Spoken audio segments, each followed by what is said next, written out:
All right, I am back with Elden Ring. I'm thinking that this might be, if everything goes according to plan, the next to the last stream before this game is finished. So right now, I plan to do a few things. First, I plan to fight a dragon. Then I plan to explore the secret underground area here to find Mikla's secret. Visit Marika's home village, and then finally explore this currently unexplored part of the map, which is when Elden Ring really starts to turn into a horror game. And then, if all goes well, next stream, I hope to defeat Mesmer, explore this dungeon area, and finish the game by beating the final boss. As you can see here, I'm in England, and I'm wearing new armor. This is because it has good resistance to fire and lightning. And let's see. I'm using a different weapon, the Dragon Hunter's Great Katana. And this is because I'm going to fight a dragon, and this weapon does additional damage to dragons.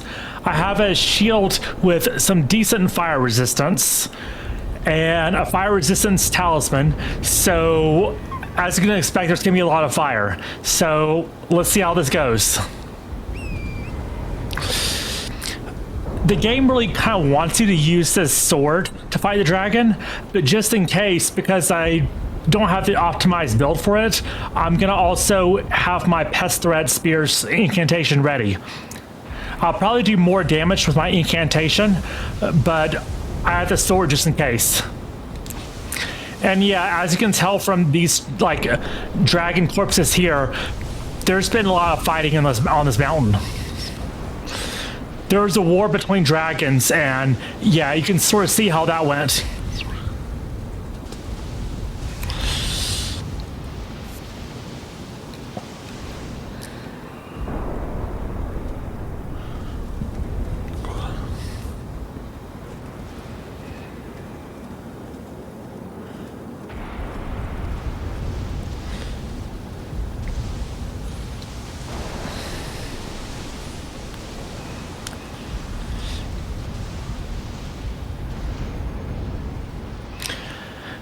And the other gigantic, well, really destructive dragon that I fought, Placidusax, was in the center of a storm. Well, this dragon basically is the storm.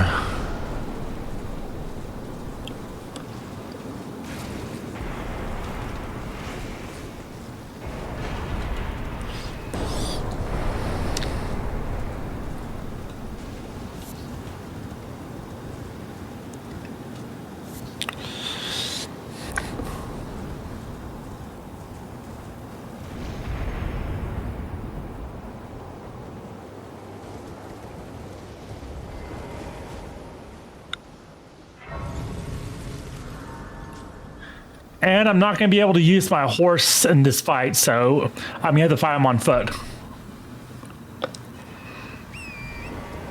Well, let me make sure. Yeah, it's not going to let me use the horse.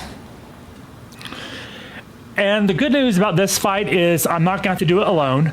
The NPC Egon, which I think is one of the best NPCs in the game, can be summoned within the arena to help. And he's sort of based on the character Captain Ahab from the novel Moby Dick. He has a grudge against this dragon. The dragon's name is Baal the Dread. And of course, you know, a lot of the background lore in this game was written by George R.R. Martin. And one of the legendary dragons in A Song of Ice and Fire was called Balerion the Black Dread. So we went from Balerion the Black Dread to Baal the Dread. Obviously, there's a pretty big inspiration there. And also, Baal rhymes with whale. And, you know, if you have a character based on Captain Ahab, you know, it kind of fits together. But yeah, he's gonna come swooping out of the sky, and let's see if I'm ready. So I'm gonna drink the flask and hope for the best. Yep. Here's the summon sign.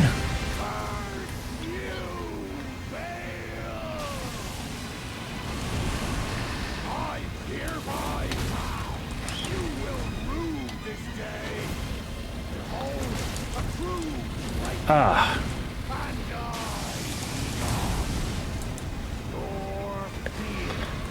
I probably needed more flask in my healing because, yeah, I should have reallocated my flask.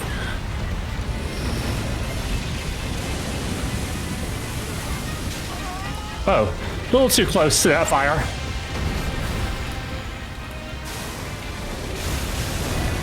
Okay, but this incantation does pretty good damage. Yeah, he likes to do that. If you attack him, he blows fire right beneath him. So you really want to attack and then run.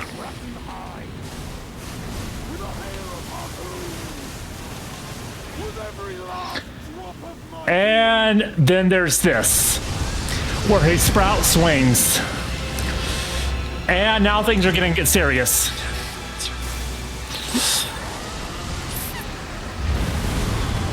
Okay, didn't dodge that in time. But we got this.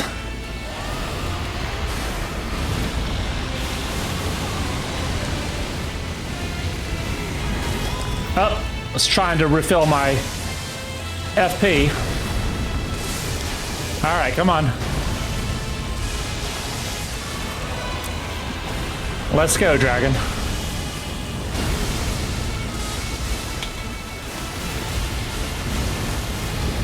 All right. Getting there.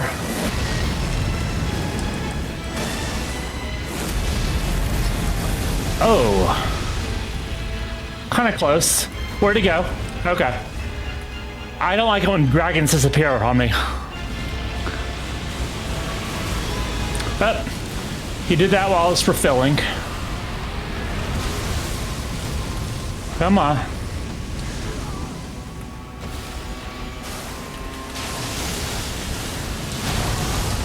Gotcha. Nope. Didn't get him. Just one more hit. One more hit. Got him.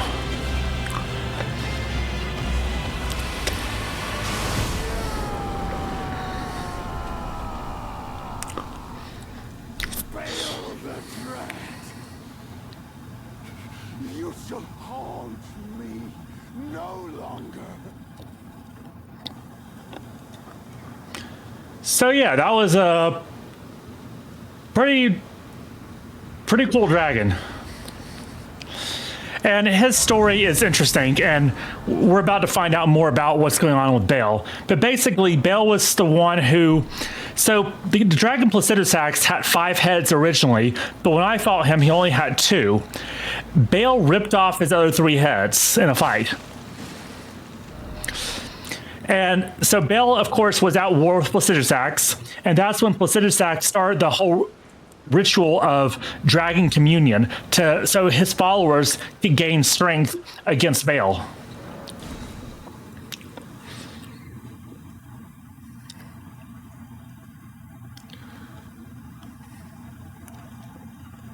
And of course, Egon was previously wounded by Bale in a fight, and that's why he's so angry. And this is a dragon priestess who serves Placidusax. Well, I'll say served because I killed Placidusax. I don't know if she knows that.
It's not that serious.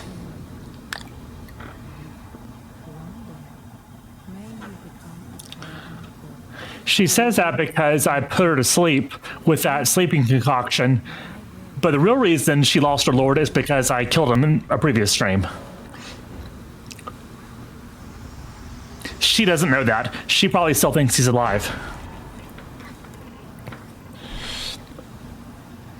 And this is where you can eat the heart of Baal. So this is Baal's heart.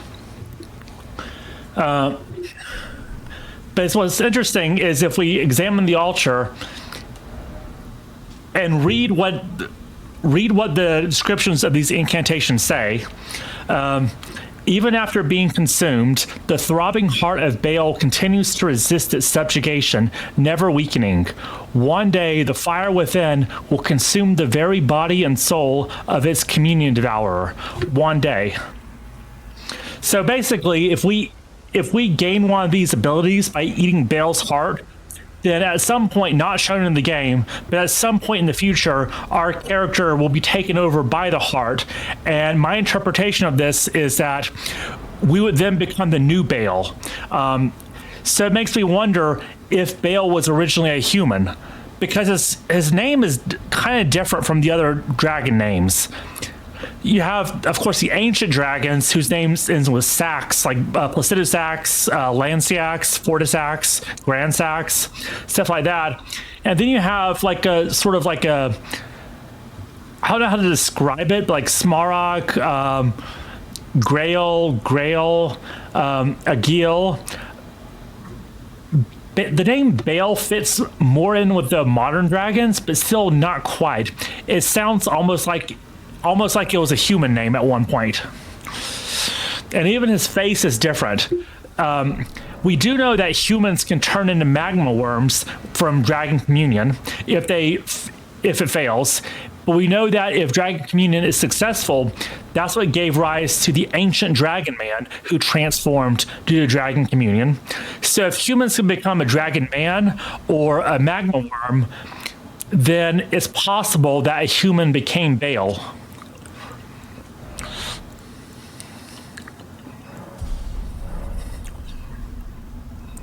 And I can go ahead and, let's see, is this the best fire-resistant armor?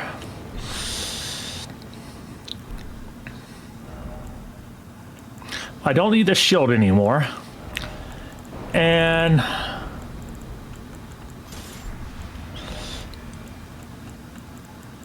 will this put me in heavy load? Yeah. But I can go back to my crucible armor. There we go.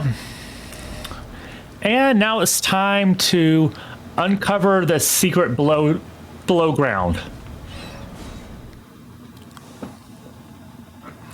So when I first came to the Land of Shadow, this cave was sealed off by Miquella's power. So like there was this golden seal over this entrance, which wouldn't allow me passage. And instead it was sealed by Miquella, but now that Miquella's charm has been broken, his great rune has broken, I can now enter here. And since this random cave in the middle of like way out here was sealed off, it leads you to believe that Miquella wanted to keep this place hidden. So there's something down here that Miquella does not want people to discover. So of course we need to explore it and discover what that is. And as you can see, there's like a purple fog everywhere. And as you know from the sleep pots in this game, purple mist is associated with sleep. We first saw that when Ronnie put the merchant Kale to sleep.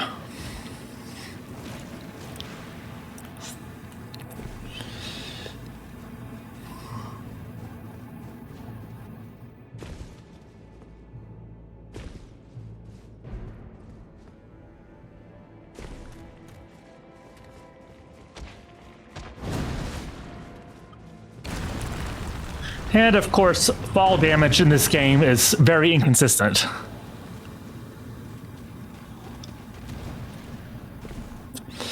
And this guy is still chasing me. Okay.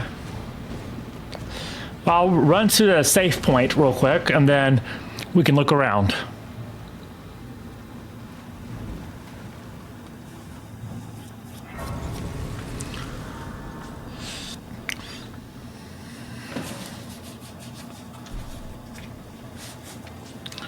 All right. And there's a ghost here that we can talk to.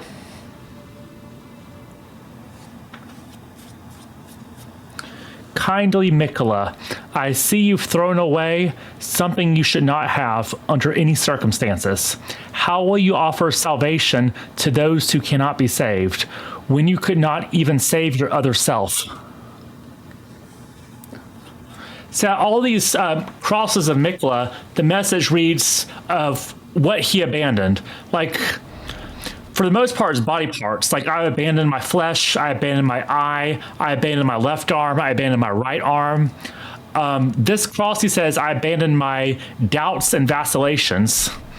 So, and this ghost is saying he abandoned something here that he should not have abandoned.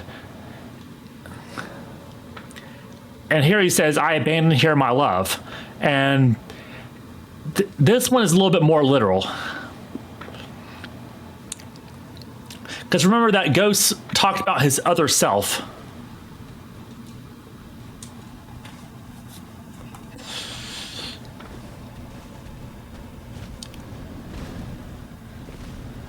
These grave birds can just be ignored, for the most part.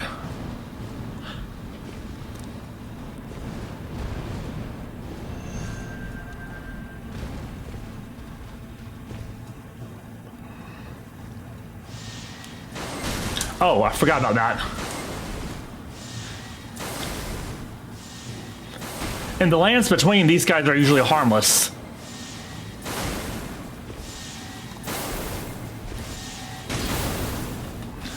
But they're not harmless here.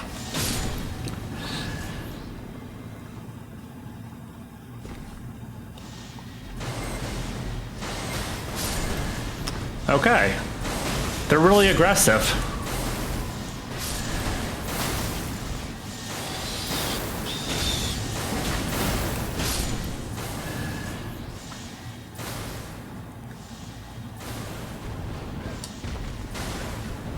Nice. Okay.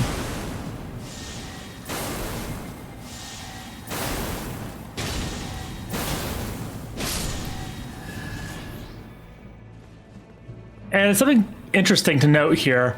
Well, I'm going to try to pull up my map if it'll let me. It won't let you pull up your map when there's enemies nearby. So I have to get to a safe point and then I'll show the map.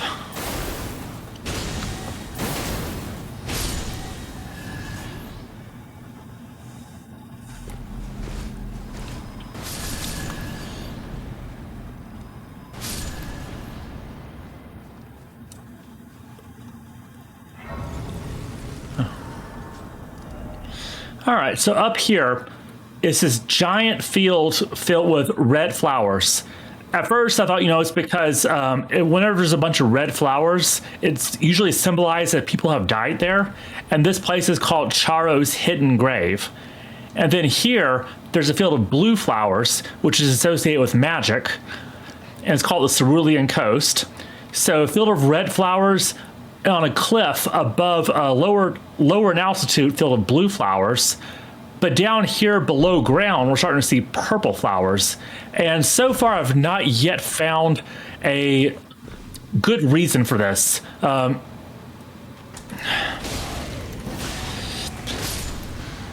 I do have a theory that I might talk about once I'm safe from these things.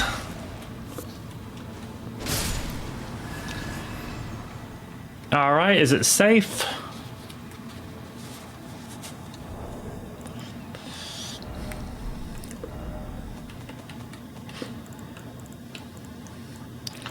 So Trina's lily has that slight purple mist tint to it, but it's mostly faded. It's almost fully white at this point, with just a very tiny tint of purple on the tips.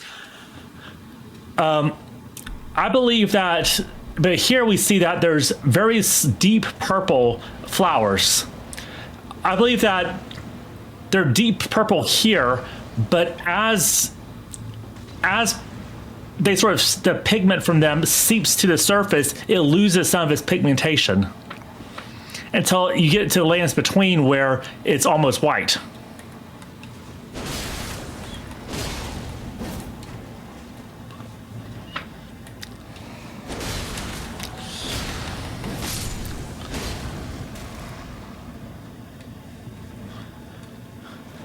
But that's not a fully satisfactory explanation because there's a more recent addition to this place that's also strongly associated with purple. And this is something that was not here for the longest time until very recently.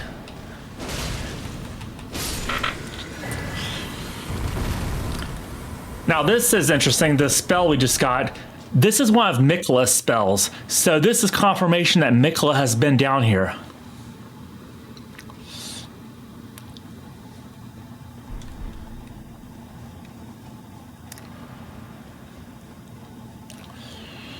It's actually a good spell if you can get it off and it hits a slow-moving enemy or one that's pretty stationary. And of course, one that's not resistant to holy damage. So it's a very situationally useful spell. We'll just say that.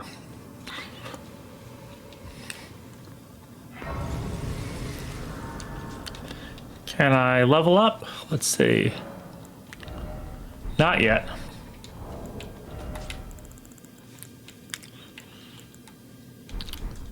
Now, as we can see here, there's a whole bunch of animals that are asleep. Even the birds are sleeping. Normally these animals wouldn't, have anything to do with each other. But here they're all just napping peacefully.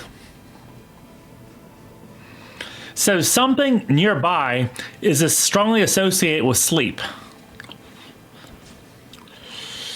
And you know what, actually, before I go down, I need to change up a few things.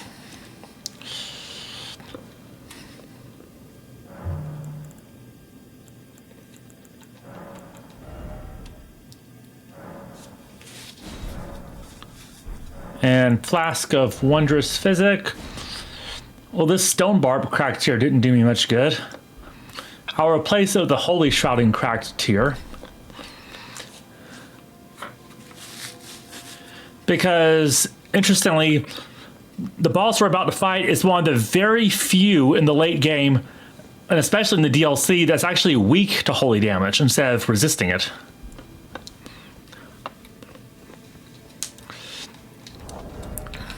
And I can replace some of these as well. Let's see. I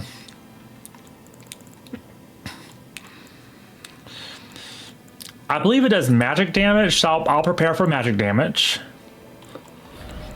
And what else can I do here?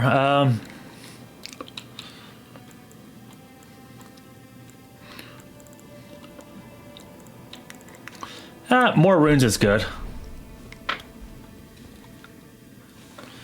Oh, please grant me the courage to fly to your feet, my dearest, Saint Trina.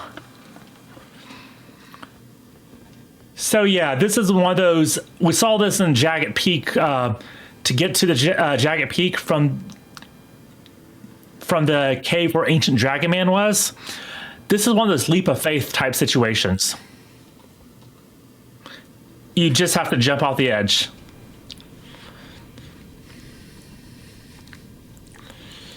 Oh, you know what? I could have actually used that multi-layer Ring of Light incantation for this fight. Oh well, a little too late now. And you can actually summon Tiolier for this if you've advanced this quest up to this point. And I'll do that. I'll summon Tiolier because he's part of this quest. And I can use my delete everything sword for this fight. Because this guy is, see how weak he is to holy damage? You just have to get your opportunities right, but yeah.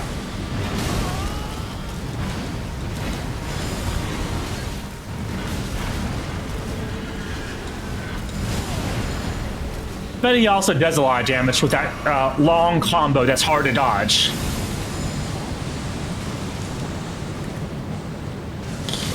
Oops. All right.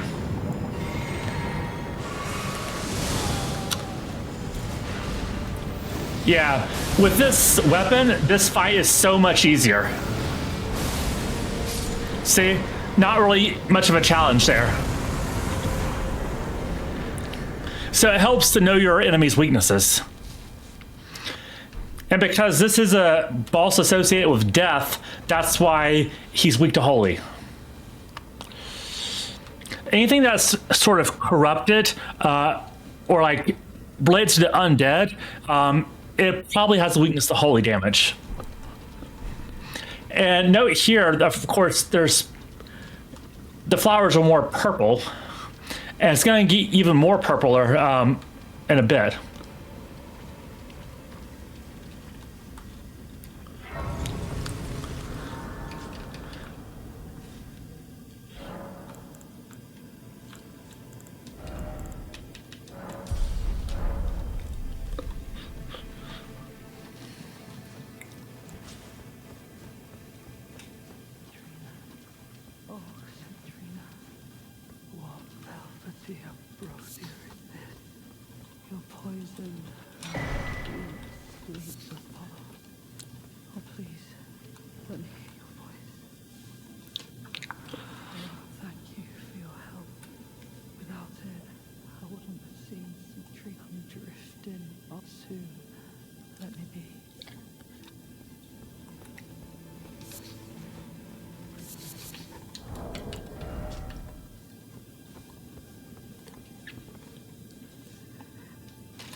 Said to burgeon forth where the nectar-like blood of abandoned Trina pooled.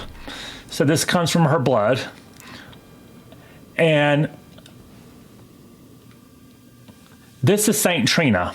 And she appears to have been injured. We see a human face and hands conjoined with like a purple flower. And this is the alter ego of Miquella. So in the same way that Marika and Radagon are the same person, Saint Trina is the other half of Miquella that he abandoned.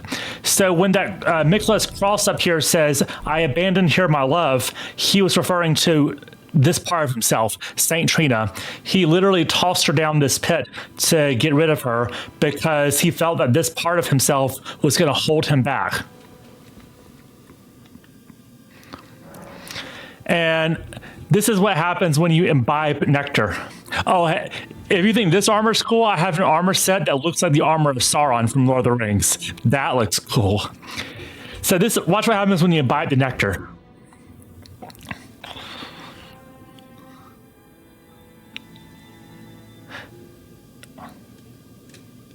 Gonna drink it, and then...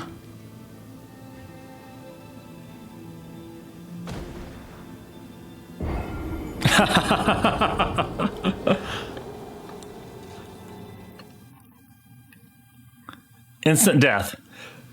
But I actually have to do this 3 more times because this is one of those weird From Software quests. It's one of those things that comes from the fact that in Japanese, one of the words for the number 4 is associated with death. So you have to do this 4 times. It's weird. But if you keep dying to her nectar, you're sort of building up enough of resistance that you can hear her voice. That's the reason why. Like this guy, Tellier, he can tolerate her nectar and not die because he just has some sort of resistance to it, but he doesn't hear Saint Trina's voice, and that's what he wants. He keeps drinking this nectar to experience deep sleep and hear her voice, but she won't talk to him. But she will talk to us if we keep at it. I have to make sure I get my runes back because this is almost enough for another level. So it's easy to, die once or twice to this and then just give up. But when it comes to From Software, they have very obscure quest solutions. It's kind of like in Dark Souls where you have to curl up into a ball to get taken back to the undead asylum by the giant crow. A lot of people will curl up into a ball in the nest, see that nothing is happening, and then leave, not knowing you have to wait.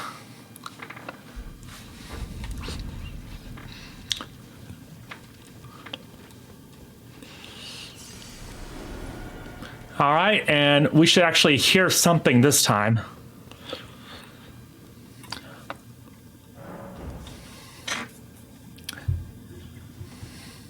She can only speak to us in dreams. That's why we have to keep doing this. Her potion is called Eternal Sleep. So it is a form of sleep that is very closely connected with death.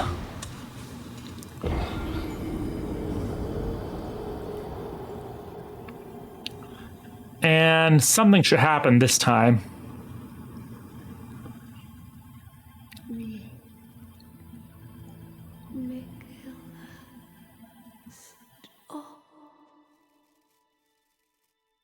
Don't turn the poor thing into a god.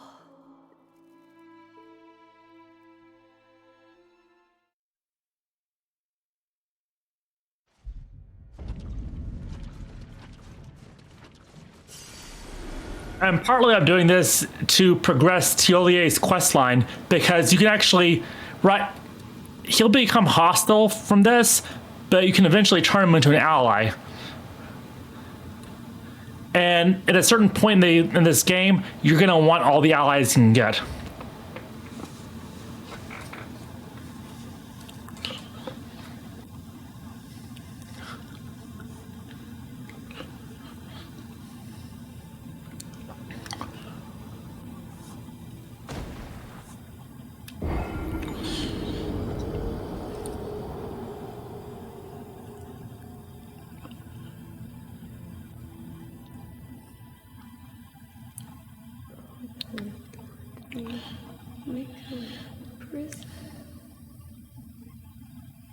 A caged divinity is beyond saving.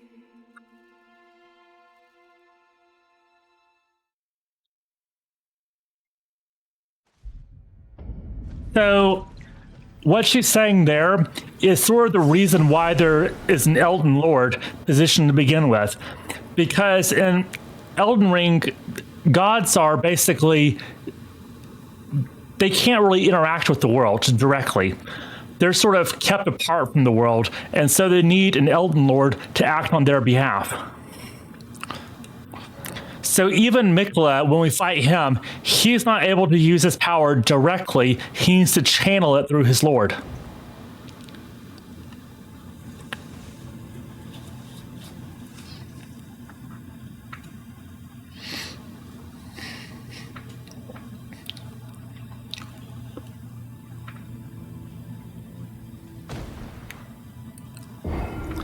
And this should be the final bit of dialogue we get from her.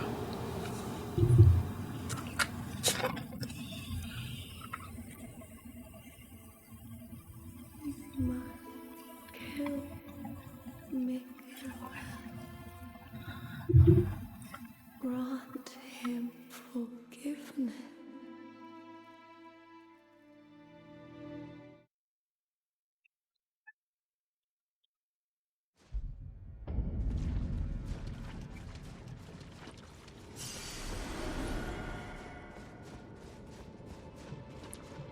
All right. Now I can talk to Tiolier again. Have you not seen what I've been doing for the past few minutes? I noticed. Thank you not to lie to me. I am the chosen, not you. Only I can doze off in the sea of Citrina. Why would you hear her voice when I cannot? If you should utter Because you're kind of useless. truth to me again, I will be held responsible for my actions. All right. Enough, I cannot believe your cheek. And for it no longer. You're not standing now. And of course, now he's going to have his little tantrum and try to attack us. So,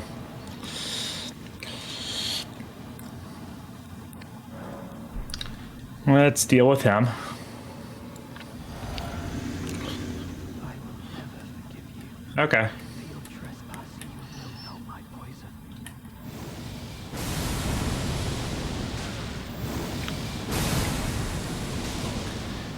Yeah, you have your poison, but I have my delete everything sword.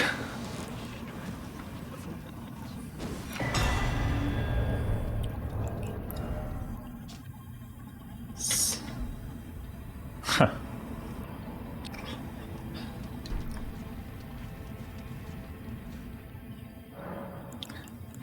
Can I love? Nope. Almost, though. In fact, a few more enemies I should be able to level up. I had changed into a faith build from like right before the DLC, like actually right before the final boss of the base game. But I'm gaining so many levels in the Land of Shadow that not only do I get 60 faith, but now I'm also able to level strength and dexterity up like my old build. So it's making the amount of things I can use quite versatile. And the fact that I'm gaining levels so quickly means I'm probably a little bit under-leveled for the DLC.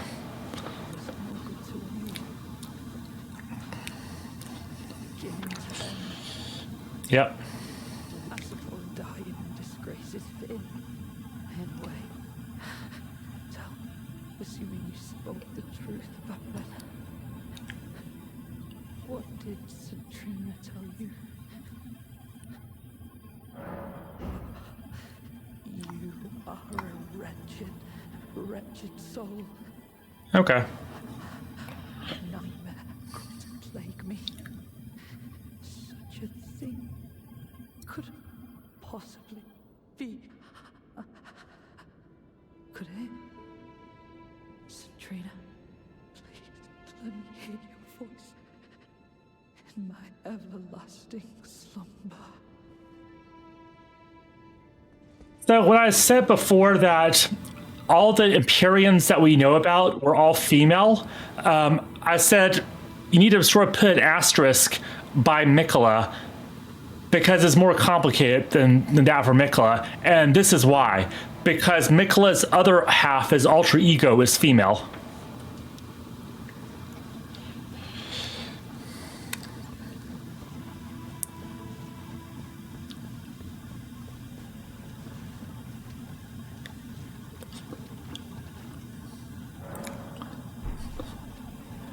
I really need to play around with the auto mod settings on this to eliminate spam bots. All right.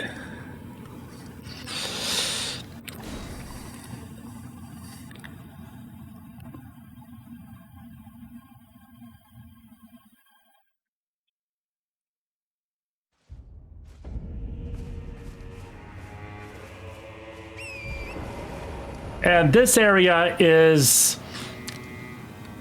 hidden behind Shadow Keep. So Mesmer's Fortress is here, and you have to know a secret gesture in order to open a secret door to get to this area. So it's being kept hidden and secret for a reason.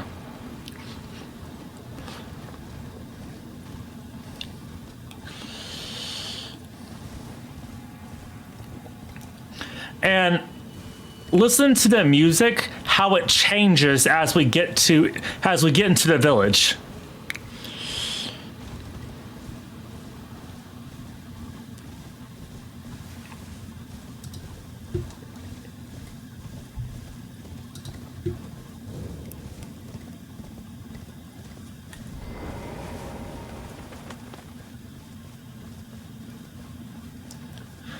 The village is empty, by the way. All of its inhabitants have been killed by the genocide from the Horn Scent. But this is Marika's home village. And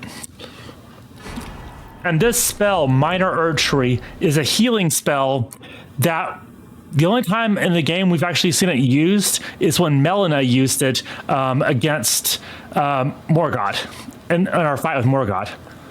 Secret incantation of Queen America. Only the kindness of gold without order creates a small illusory Erd tree that continuously restores the HP of nearby allies. America bathed the village of her home in gold, knowing full well that there was no one to heal because all of her people had been killed.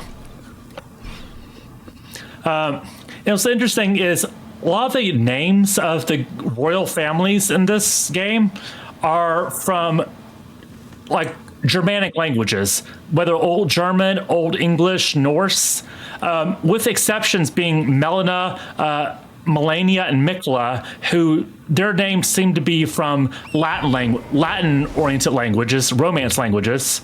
Although Melina sounds more Greek. But Marika, it almost sounds Slavic.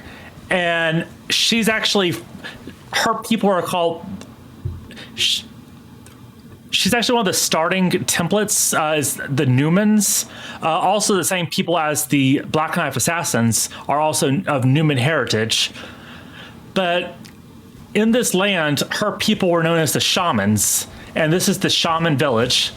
And as part of their rituals, the Hornsent would take their criminals and basically torture them and mutilate them and combine them into those fleshy organisms that are stuffed into jars. And they believe in this way they can turn them into living saints and reform them. But shamans were known to have flesh that melds well with others. And so even if they hadn't committed any crimes, they were still subject to this in order for the Hornsent to do their rituals. So that's why Marika hates the Hornsent so much, and why she ordered her son Mesmer to carry out a campaign of extermination against them. So her people were all killed, but she managed to not only avoid being killed, but she managed to turn herself into a god. And then once she became a god, she became focused on revenge. And this was another one of the shaman, and you can see the similarities between her face and the Jar people in the Land of Shadow. The Jar people in the lands between are a little bit happier, they're more jolly, so they're different in some way than the Jars of this land. But yeah, when it comes to resistance, Spelldrake Talisman +3 is the, biggest resistance you can get from magic damage, physical, fire, lightning. But when it comes to the best damage resistance you can get from holy damage is the Golden Braid. Queen Marika's offering to the grandmother, like the elder of the village, boosts holy damage negation by the utmost, and this will be very important in the final boss fight because it does a lot of holy damage. What was her prayer, her wish, her confession? There was no one left to answer, and Marika never returned home again.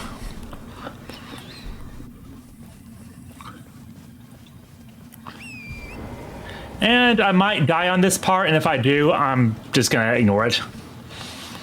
But there's a little secret here.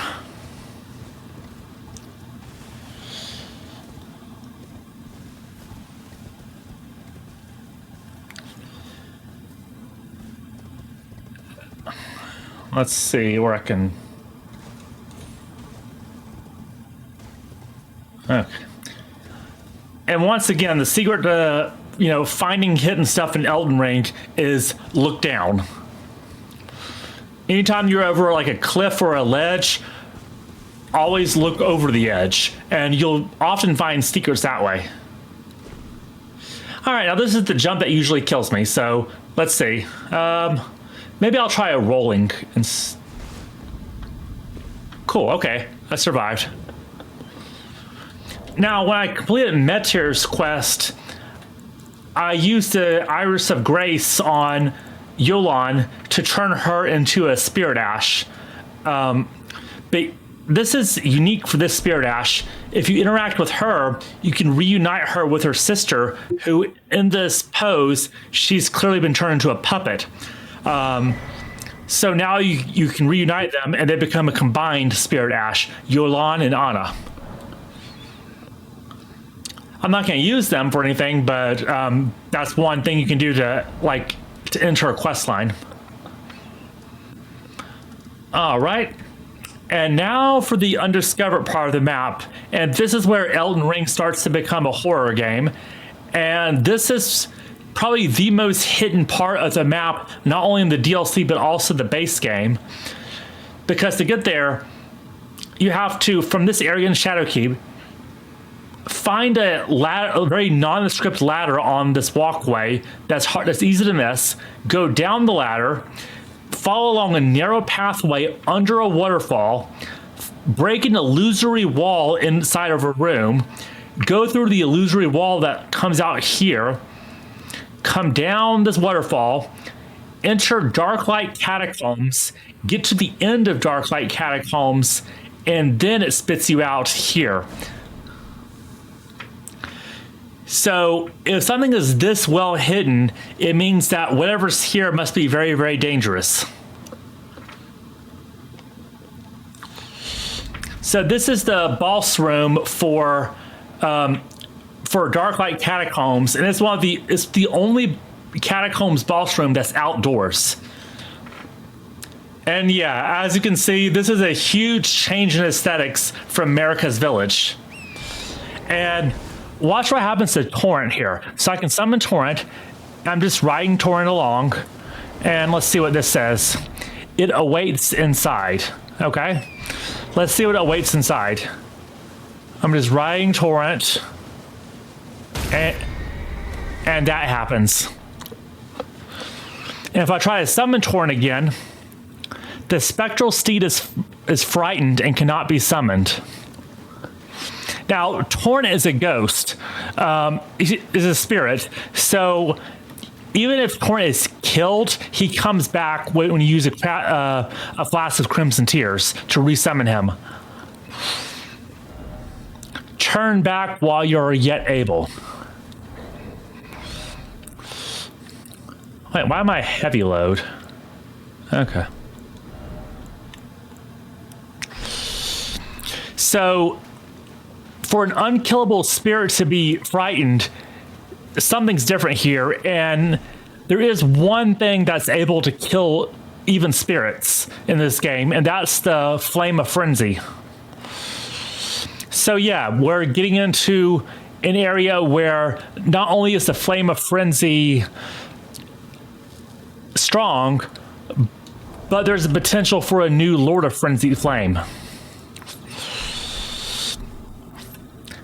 And I definitely am gonna want the Beast Repellent Torch here.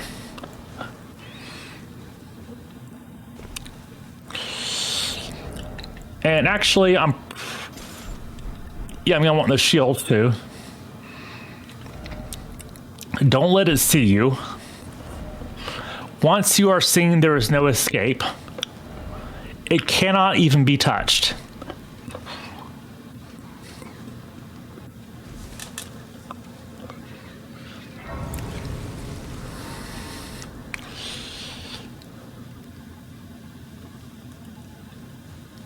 And as you can see from their eyes, even they're infected by frenzy, and even its like noise that it makes builds up madness.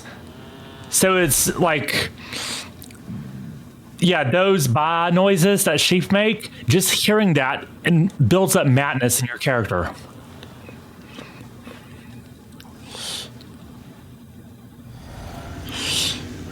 All right, come on, enemy.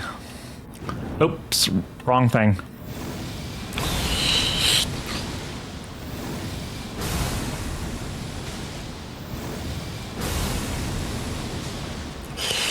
Oh, out of FP. Yeah, this sword is good, but it uses up FP and stamina a lot.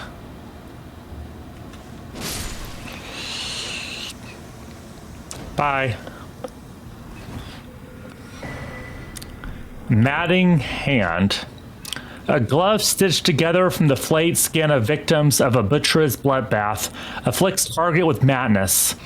forged of an unyielding black impulse toward revenge, fostered in those who are hunted down as heretics by their own brethren.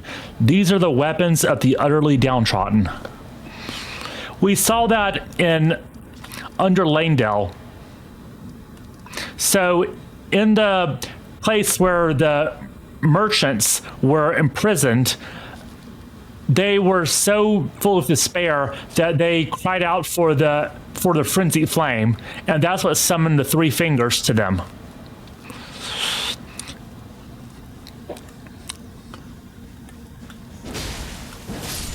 Oh, you know what? I have my beast repellent torch. I don't have to worry about this.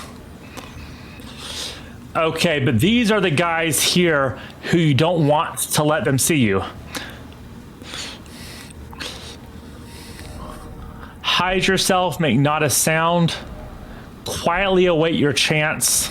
Combat is not an option. Crouch in the undergrowth. Okay. So it's saying that you can't fight these guys. And for the most part, that's true. This is they want to prioritize stealth here, but there is one way to kill them, and it's very tricky. So let's see if I can do it. I missed. Okay, this one's not going to work. Come on, unless you do it again quickly. Come on, quickly, do your. Okay, I'm dead.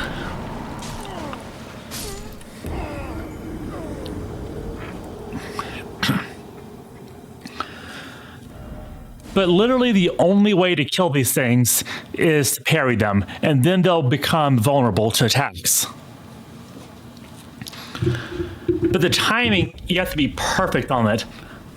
And that's why I'm using the buckler parry, the buckler shield, as opposed to a different shield, because bucklers have more generous parry windows than most other shields. But even still, things have to go just right for this to work. And if they don't do their regular attack, you're out of luck. All right, come on, do your thing. There we go.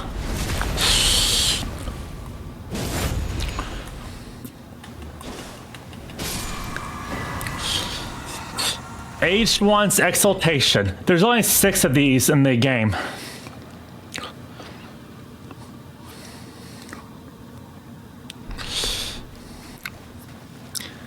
And these enemies are actually in the game Bloodborne as well, and they're called Winter Lanterns. And the reason for that is because it's sort of taken from 2 names for the same type of plant. Winter cherries and Chinese lanterns. Oh, these things, by the way, are basically chimes. If you bump into them, it'll alert this thing of where you're at, and they can teleport. In fact, I'll show that right now, actually.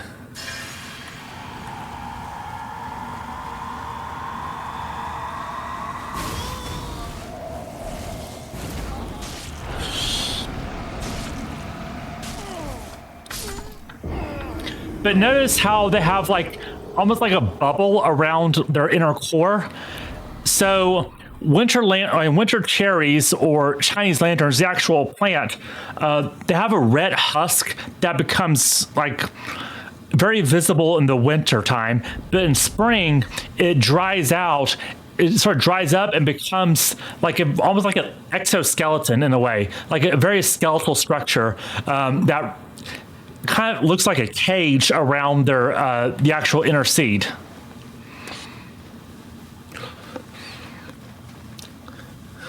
So yeah, they're named after a plant.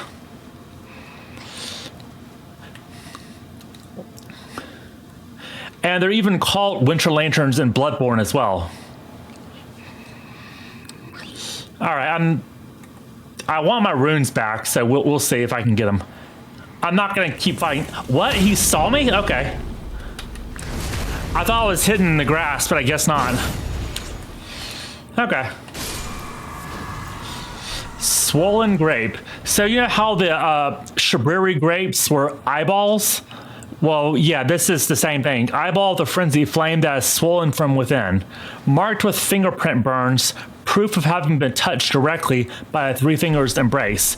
So these creatures are called, they're called winter lanterns, but they're also called aged ones. And the aged ones apparently came in contact directly with the three fingers themselves.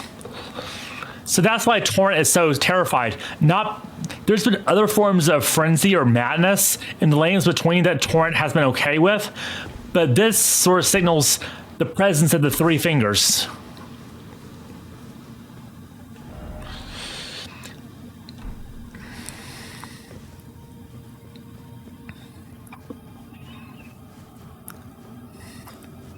I'm actually going the wrong way, but I'll get to a side of grace. Oh, I know what this... There's another one hidden in the fog here. And you just have to... Well, if I pull out my torch, it reflects... The light from the torch reflects off the fog, and it's kind of blinding, actually.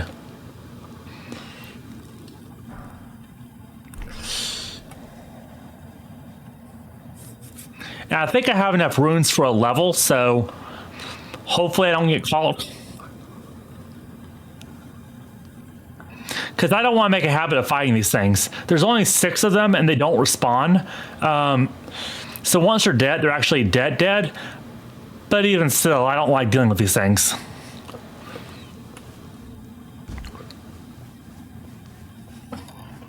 Okay, things sort of clear up here.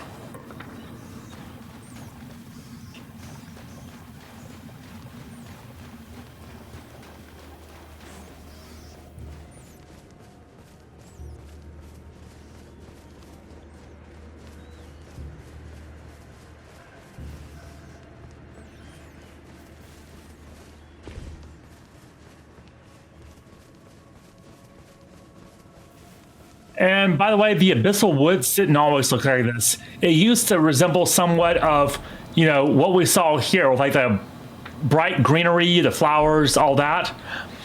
But obviously something happened to this place.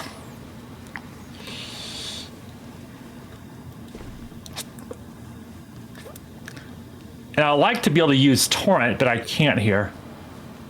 And these Inquisitors are a big part of the reason why this place is the way it is.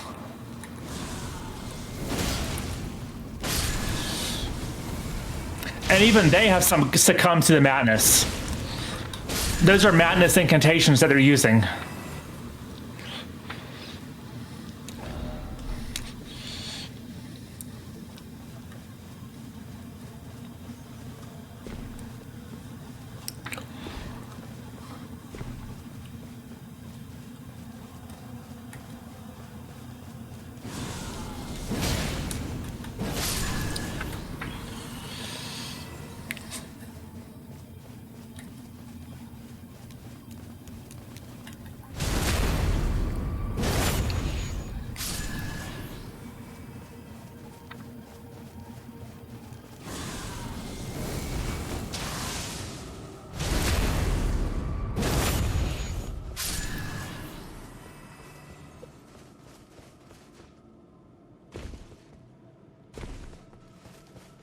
I think these guys are resistant to holy, otherwise I use my delete everything sword.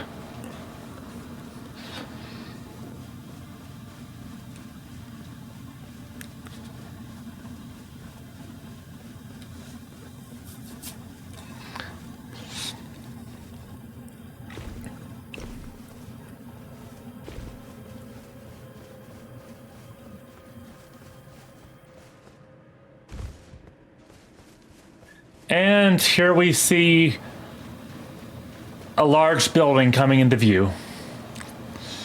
And these guys appear to have all been beheaded and then impaled in their necks by these Inquisitors. And this is sort of evidence that the Inquisitors don't really understand the thematic link between the frenzied flame and headlessness.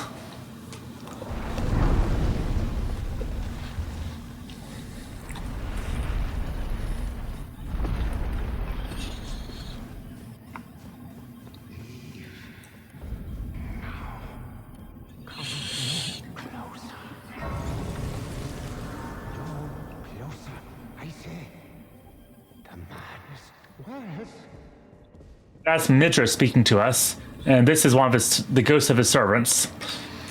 I welcome you, O uninvited guest. Calling me uninvited doesn't sound like much of a welcome. But must I warn, as you venture in, heed the words of our Midra. Approach not the madness lest he succumb. So I will explore this in a moment, but there are a few things I missed on the way here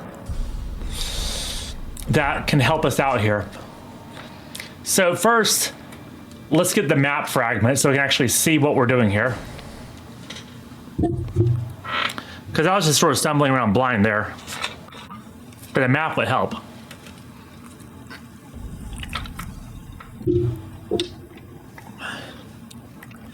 Oh, you know what? I just thought of something. These woods will probably be even scarier at nighttime. So let's make it nighttime. Okay, not a huge difference. Worth a try, though.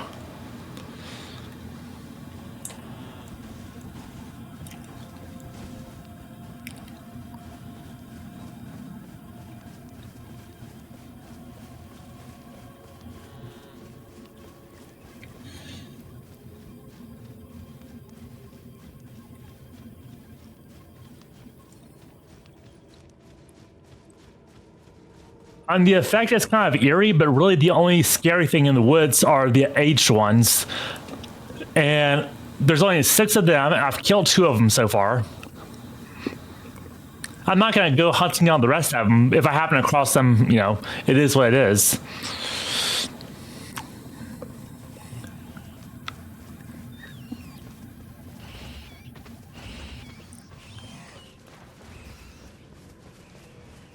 What's weird is that Beast Repellent Torch actually works on frenzied animals. You would think if an animal is sort of succumbed to madness, they really wouldn't have that sort of same fear, but apparently they do.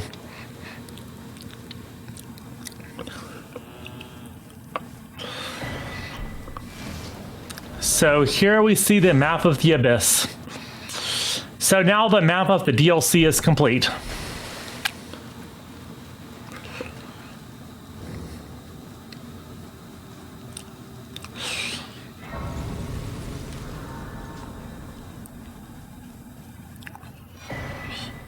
Shadow Tree fragment.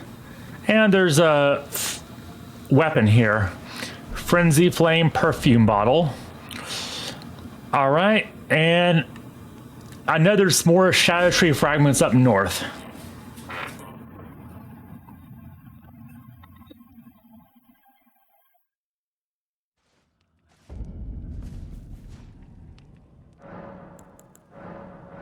And I can get another blessing level.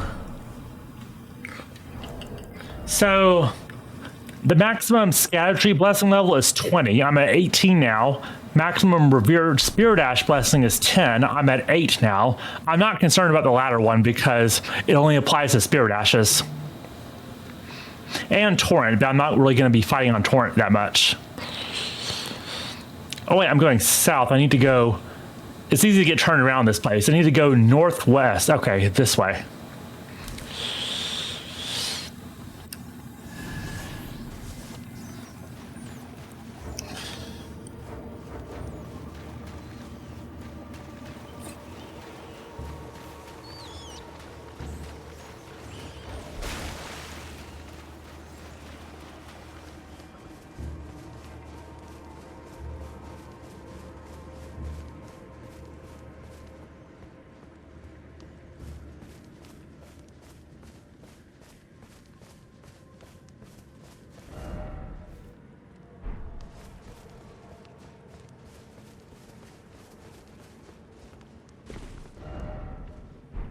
I get that Torrent is afraid of this place, but I really do wish it let me ride Torrent.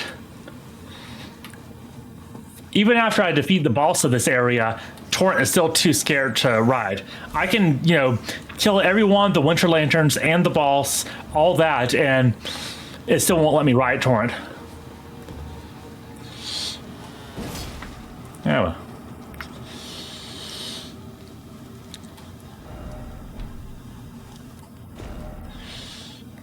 Elder's Hovel.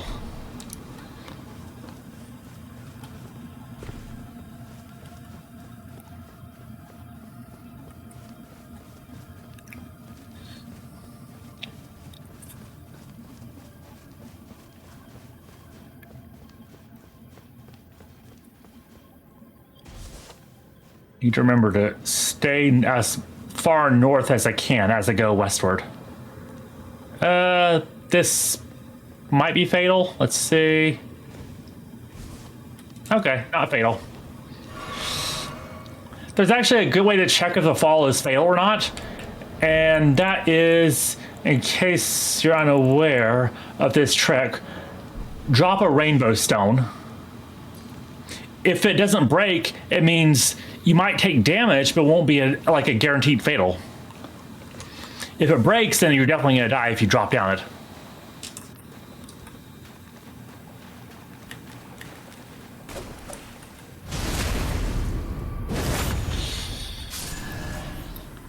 Okay, I'm in the right place now.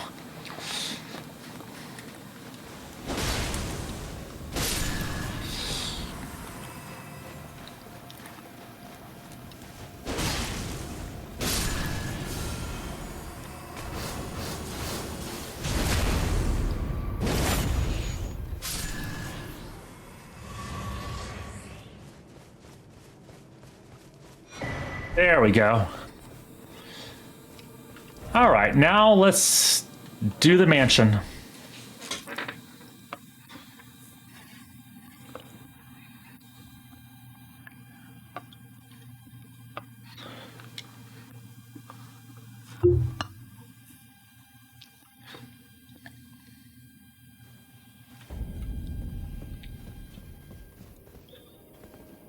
So this painting, as you can see, depicts what these woods used to look like in the past.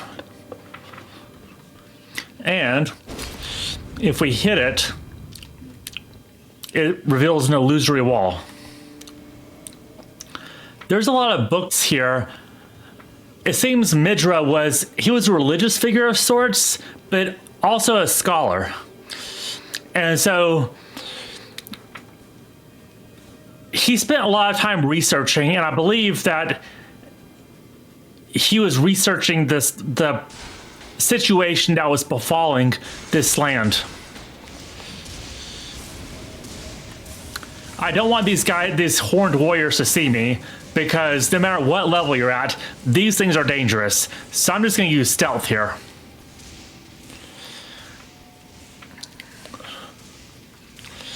This is one of those enemies that no matter how highly leveled I am, I just am not going to voluntarily fight.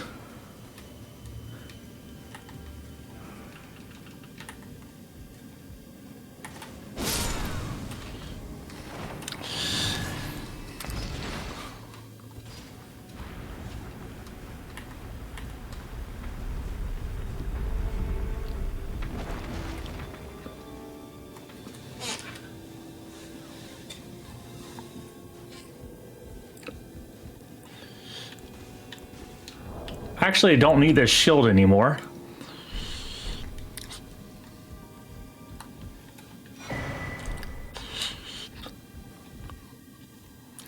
I beg you, stop. Haven't I taken enough? Are we not brethren, common in our line? And yet you offer only cruelty? I ask, what crime did great Midra commit? So he's referring to the persecution by the Horn-sent Inquisitors.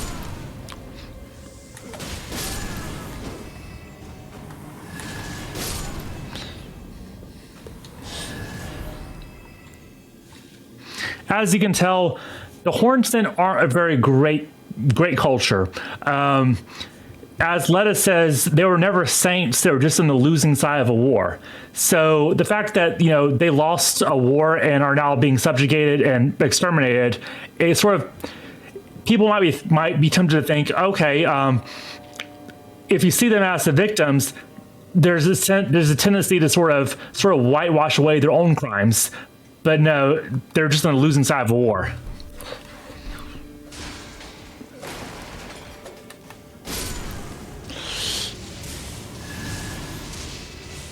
Yeah, I'm not messing with that. I'm just going to come over here.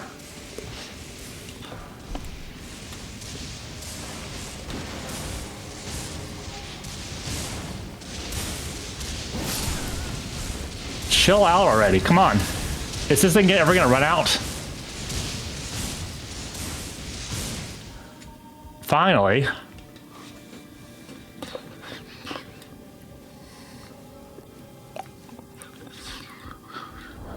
Actually, you know what? There's a weapon I want to try out. So, well, I still want this. I'll equip it in just a minute. Still need to get through this rat section here.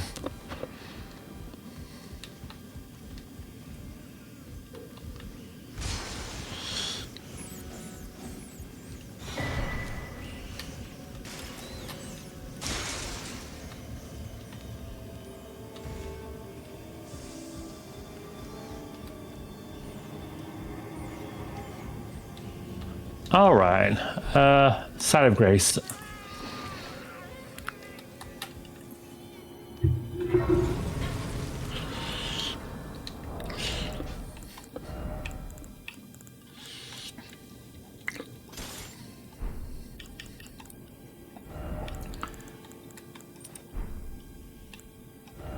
And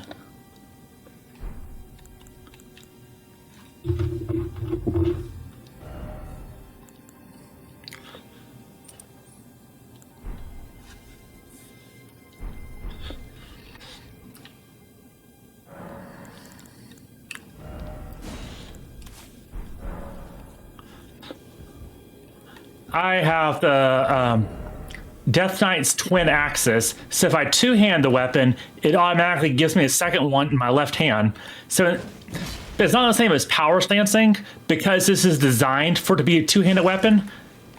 Well, to be in each hand. So you use the R1 still to use it. But I'm going to try this weapon out against Midra. Because I have still a mostly faith build, and I mean, fire is a common damage type for faith builds, but he's resistant to fire. Holy might work, so I might try that, but I'll see how this goes, and if this doesn't go well, I'll use a different weapon.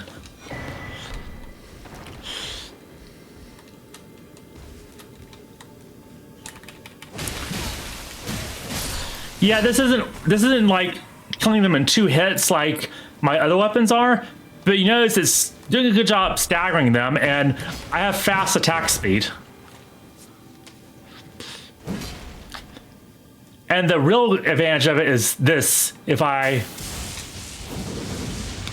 that's a nice attack.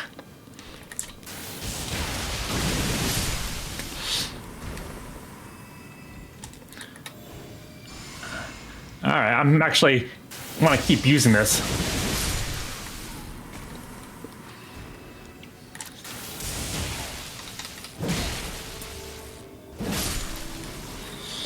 All right.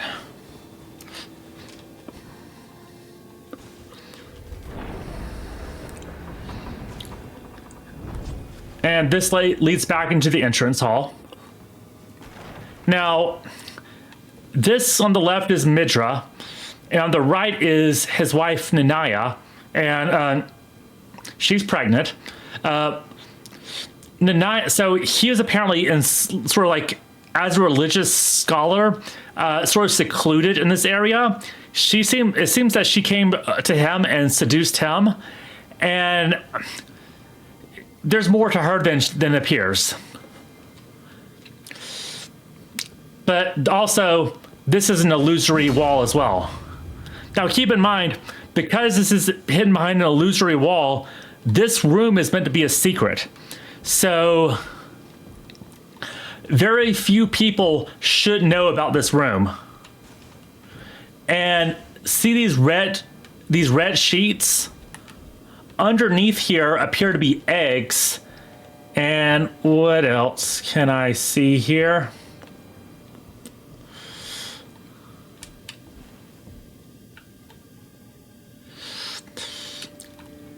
But these appear to be stone eggs, and the only place we find these eggs are here and here in the finger ruins. So something was taken from the finger ruins, brought here, covered up, and hidden in a secret room.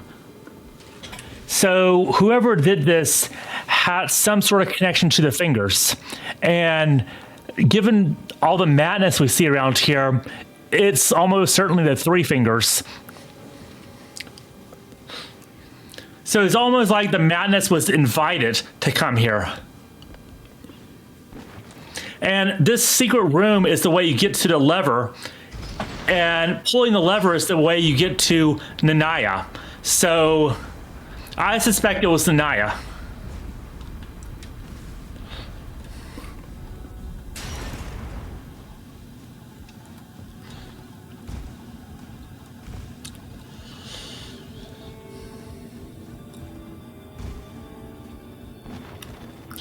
And this is Nanaya.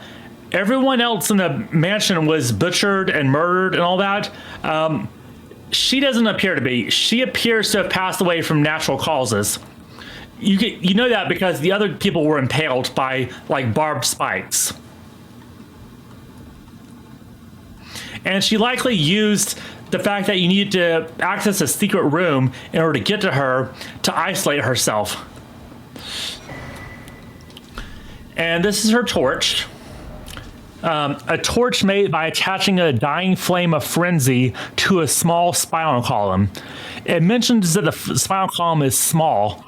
This is likely the spinal column of their baby. In a distant land, in an age-long past, was born a man who failed to become the Lord of Frenzy Flame. All that remains of him is cradled gently by Nanaya. So when it says all that remains of him, it's talking about the flame of frenzy that's attached to the spinal column. It seems that everything Nanaya is doing, you'll see once you see Midra, it seems that she was trying to push Midra in the direction of becoming a Lord of Frenzy Flame. So likely she was a finger maiden of the three fingers. Kind of like Hayata.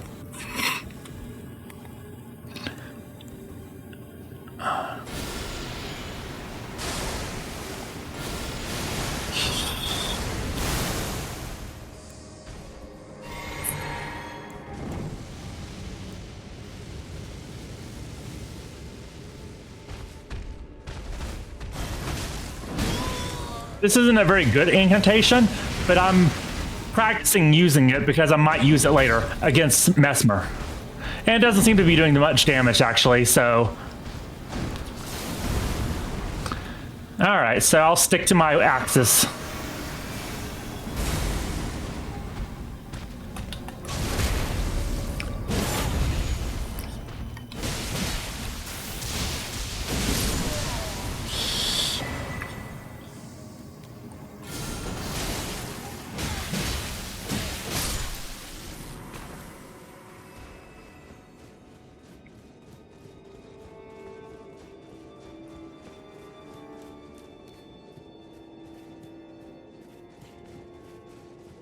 Ah, there we go. I knew someone was gonna ambush me.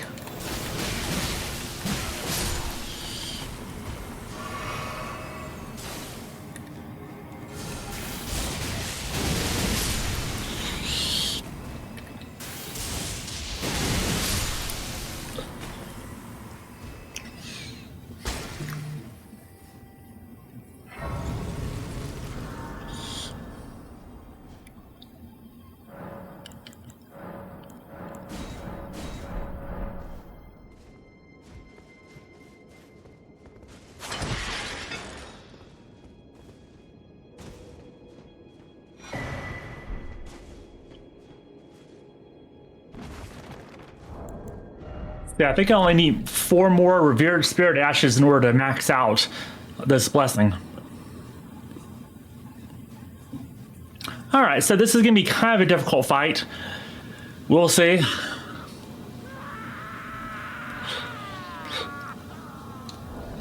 Alright, let's see here. What can I use for defense?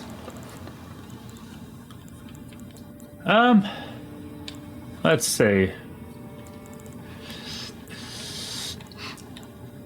Enhances final hit and of chain. This could actually be useful because these axes do like good combos.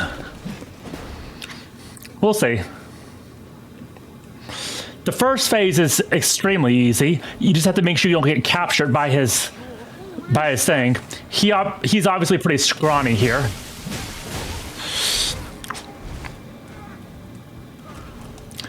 What you really just have to watch out for is his madness scream. This is Midra. Obviously doesn't seem very imposing. Just don't get caught by him. Oh, wow. Yeah, okay. Actually, I should have changed my flask allocation to give me more healing flask. Because, yeah, I definitely need more healing for this.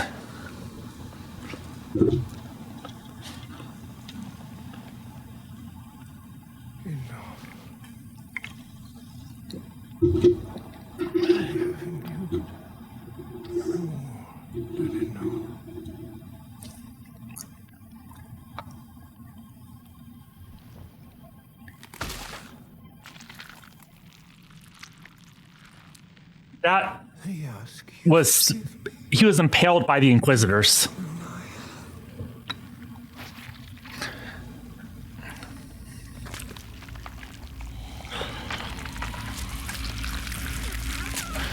And now he's going to become the Lord of Frenzy Flame. So one of the endings of the base game is that we could become the Lord of Frenzy Flame. Well, here is another candidate for that.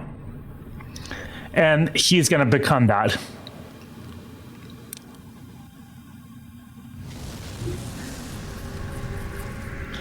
The music on this phase is really cool.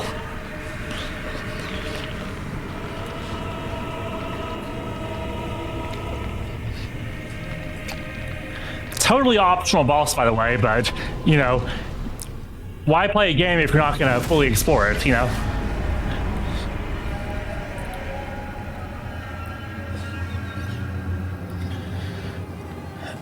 So he has ranged attacks and close-up attacks.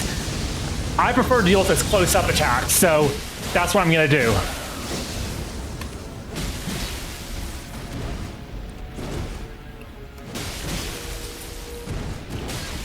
I'm out of stamina. Okay. This is not going well, actually. Yep, that's why I want more healing. My Ash of War missed.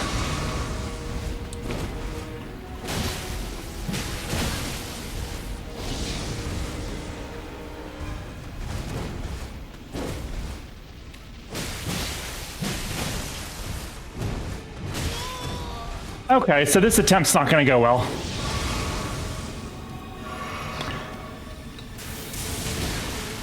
Yep, I was trying to do that blink bolt thing, but missed. What? Why is it not working? Okay. I'll try it again. Okay, I've pretty much resigned that. Okay, so this weapon's not the best for this fight anyway. It's a good weapon for group fights, but I'll switch to a different weapon and try that.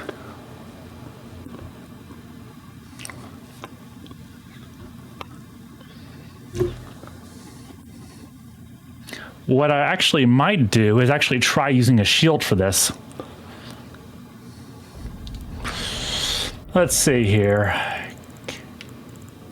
Because this seems like a good fight for a shield. Okay, 95, okay, good physical defense, and let's see here.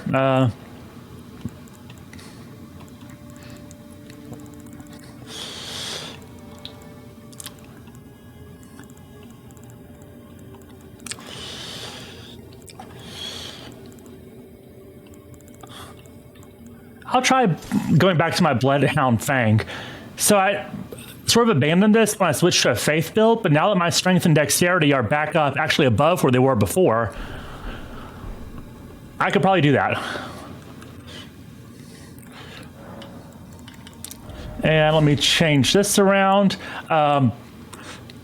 Maybe Stone Barb, because he seems kind of frail, so... Okay. We'll try that flask allocation. And once I get phase 1 down, I'll try to use Golden Vow to buff myself a little bit.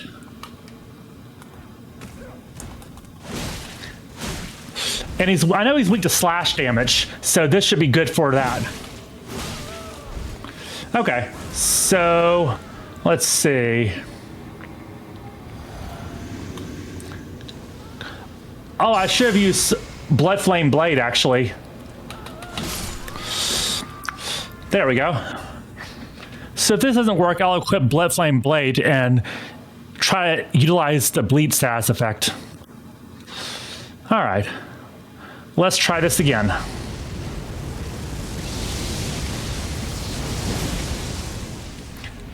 Heavy attack. Oh, nice. Stagger.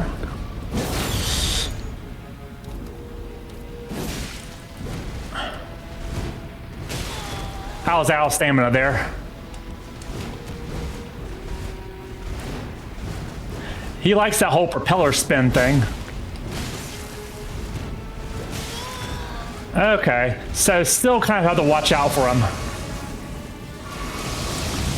And this can build up madness quickly. Uh-oh, uh-oh, uh-oh. Okay. Now things are getting serious. And that missed. Oh no.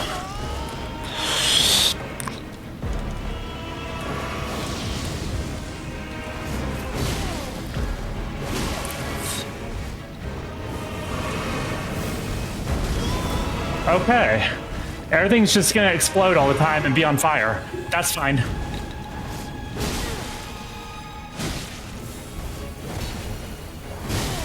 And I've almost got madness build up, which will do a lot of damage. Yep.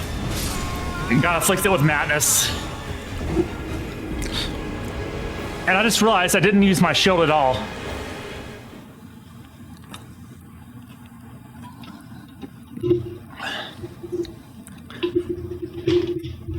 So yeah, this is one of the harder fights.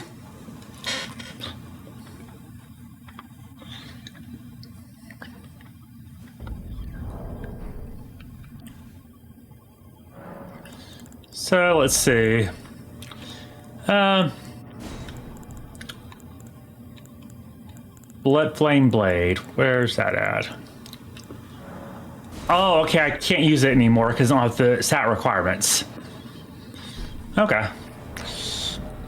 Well, what else do I got?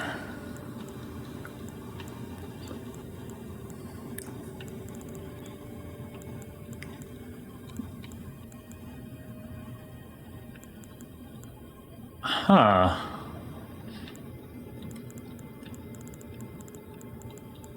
This could work. It scales with faith. Let's see. Some quick math. About 700 damage there. Oh, this will be some irony right here. If I kill him with a barbed staff spear, which is the weapon of the Inquisitors that were persecuting him.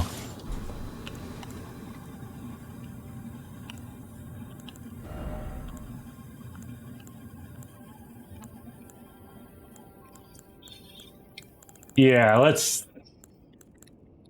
And I'll also take some physic...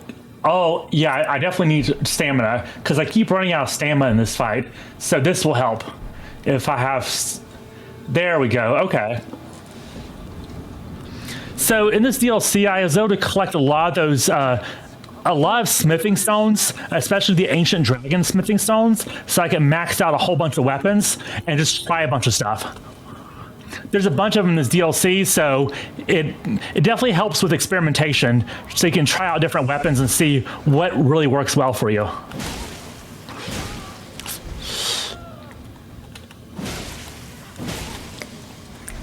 All right, get back.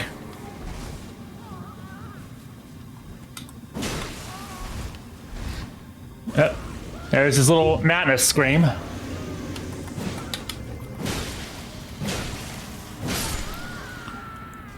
Golden Vow.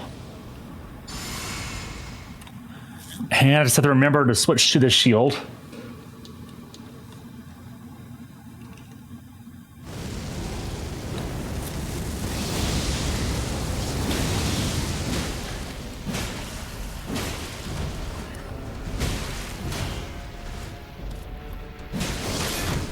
Oh, okay.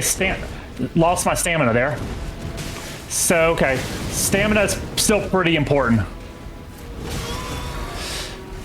Come on.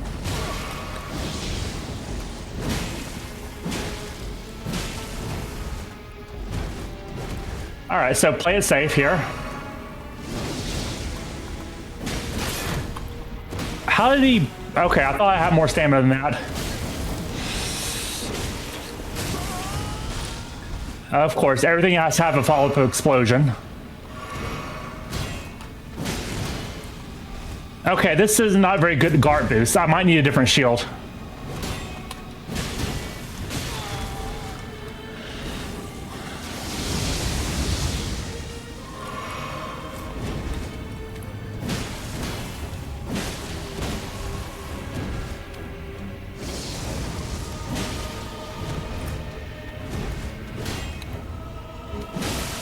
Oh, I got a bleed there. Nice. Okay, I ran into a wall, so I couldn't dodge. And by the way, shields don't protect at all from status buildup. So you can block damage, but not the status effects. Okay, I need a better, better shield.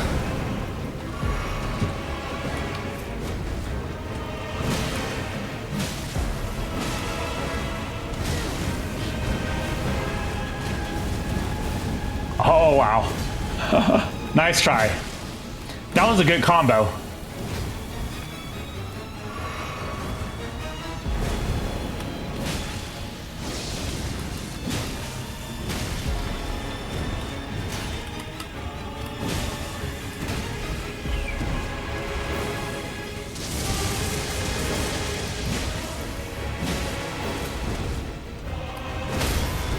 Oh, come on. All right, now heal.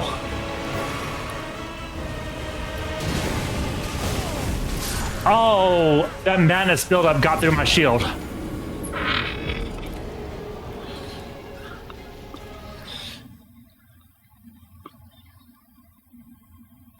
Okay, I think I did better that attempt.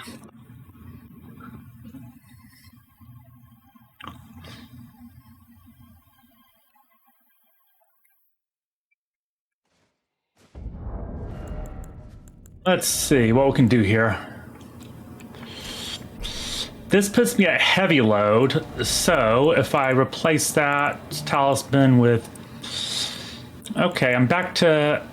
Actually, you know what? This is better because it also gives me more stamina. And what's my flask at? Let's see. Okay, I still think stance breaking is a good strategy here, so... let's see. And I have barricade shield on this, so okay.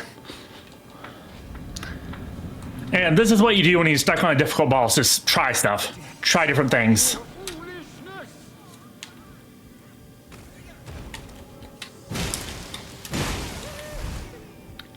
When he does that, he's gonna scream. And that builds up madness.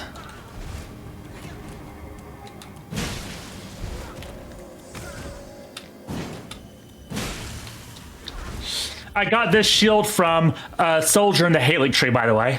It's a rare drop, but if you can get it if you keep trying.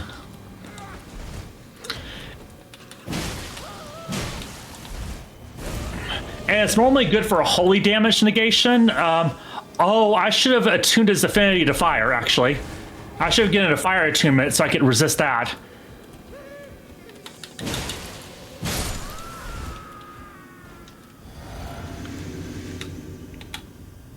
I don't know if I'm got that golden dowel off yet. Okay. I don't think I was able to do golden dowel.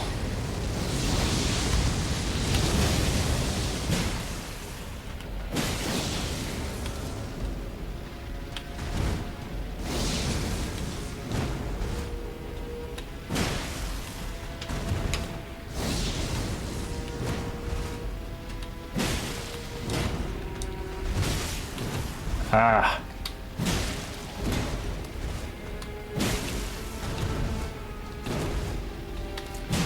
All right, I'm starting to get the hang of his. Okay, I was getting a hang of his pattern, but then he switched it up on me.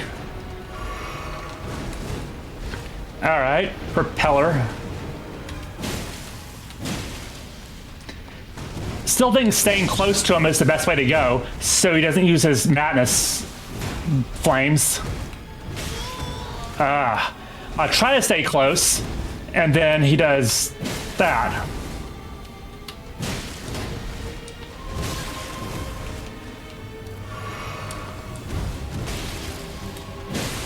Oh, okay, got bleed on him.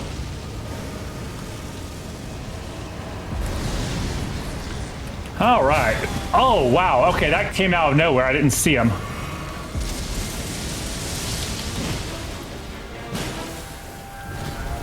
Okay, that was almost his grab attack.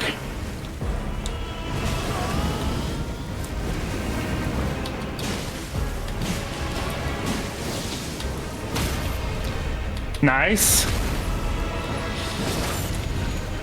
Heal. All right, well, at least I didn't get grabbed by him. Oh no, madness.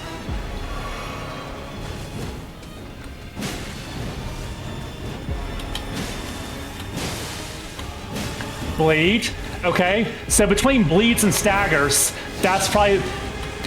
This weapon doesn't do much damage, but the bleed and the stagger effects are where it's at. All right, got a stagger. Stagger. Heal.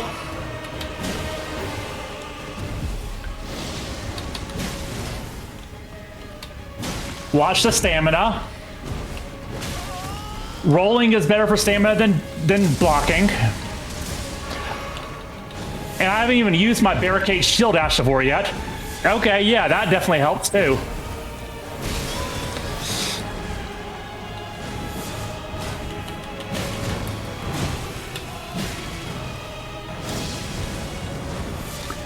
Okay, I completely forgot about the barricade shield. Uh-oh, no, no. Ah, come on, really?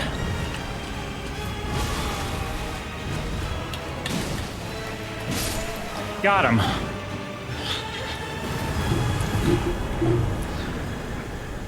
Okay.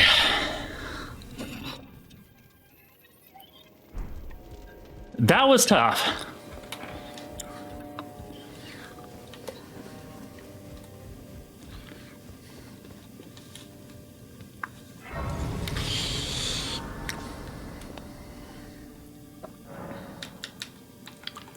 Wow. Huh. Okay, so this place is called Discussion Chamber. So it seems that at one point, because Midra was a respected scholar, people would actually come here to learn from him. And after the death of their unborn baby, these things called winter lantern flies started appearing in the woods and spreading madness to the animals. And the Horn Scent believed that, so a lot of people saw that as a bad sign and fled. They left the area. But Midra, being the scholar that he was and being curious, decided to remain behind and likely to research what was going on so he could learn more about it, because that's what scholars do. You know, they want to... Something weird is happening, so they want to learn about it. Well, the Horn Scent Society, being ignorant as they were, they saw him here, surrounded by madness, and they conclude that he must be the cause of the madness. And his servants were like dumbfounded because they knew him. His servants knew that he wasn't like that. But the Inquisitors came in, they butchered everybody, they killed a bunch of people, and they impaled him with that spike, that barbed spike, that would sort of like leave him in like prolonged suffering for a while. And you can see the Inquisitors were outside of this mansion. So they likely intended to break him. and his wife Naya told him to endure, and I think that's, eventually he got pushed over the edge, and that's why he pulled out that stake and became the Lord of Frenzied Flame. And yeah. So yeah, that's the story of Midra. And I'm actually making much better time than I thought it was this stream. So with that, let's actually take on Mesmer. We don't know much about Mesmer except that he is the older brother of Melina, so that would make him one of Marika's children. We don't know who the father is. It could be Radagon, but there's no confirmation of who the father of both him and Melina is. Mesmer, like the other children of Marika, though, was born cursed. He has something called the Abyssal Serpent inside of him, and serpents are associated with evil. So, because of this Abyssal Serpent curse, he was not really wanted around the lands between. So, Marika, after she became a god, she removed the Land of Shadow from the lands between, sealed it off, and she left Mesmer in the Land of Shadow with the instruction to carry out her vengeance against the Hornsent. And the Land of Shadow is not a direct fit in the lands between. But you can see this area here sort of fits in this part that was scooped out, and even, here sort of overlaps with Lanedale, especially this part of Lanedale. Only real discrepancy is Jagged Peak. I guess would have to be on top of the low to the ground desert land here in Caelid. But it's kind of like how South America and Africa look like they fit, but it's not an exact fit, and that's because over time land masses undergo changes. So this sort of gives you the fact that the landmass have changed a little bit to be visible on the map. Should give you an idea of the sort of time scale we're talking about. These are gods and demigods who live millions of years. So a lot of time has passed. But even still, the hatred for the Hornsent still continues. All right, so now I need to strategize how to deal with Mesmer. He's going to be another difficult fight. From here on out, there's a spike in difficulty, and it's just going to be hard fight after hard fight, and yeah. So let's see, I'm going to keep Barricade Shield. I'm going to give it Fire Affinity, though, so I can boost its fire negation.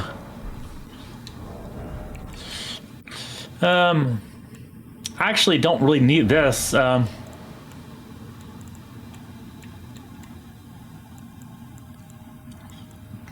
can replace that, I guess, with more physical defense.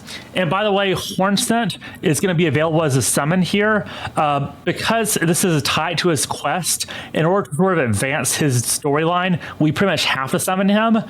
But because the summon sign is inside the arena rather than outside, and it's going to be kind of hectic once I go in there, we'll see if I can find it without being killed. And let's see. I'll try it with this armor. I may have to rearrange my talismans to get to use the Tree Sentinel armor if it doesn't work out. Because Tree Sentinel armor has I think the best fire resistance, and fire resist. This is a boss that uses fire attacks. And as for my weapon, I don't know if I really. You know what? I'm probably gonna switch between this and incantations. You know what? No. Yeah, okay. The Beast Claw should power up Beast incantations, and I might use that.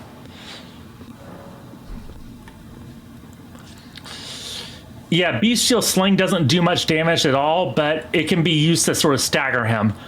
and it's very fast to cast. So I might use that if, well, this whole thing's making me kind of nervous, so.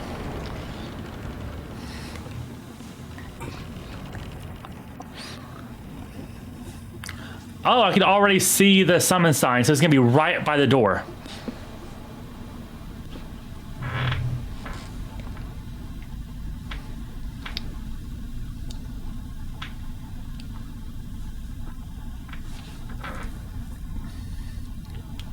Mongrel intruder.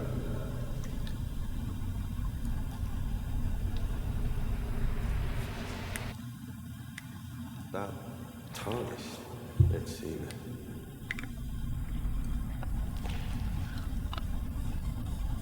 Mother, wouldst thou truly lordship sanction in one so bereft of light?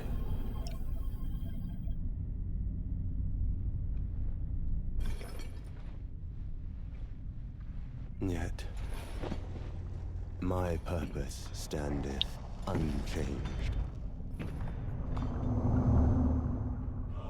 Those stripped of the grace of gold shall all meet death. This America statue actually still has her head. Probably because it's cradling a baby, which might be Mesmer. In the embrace of Mesmer's flame.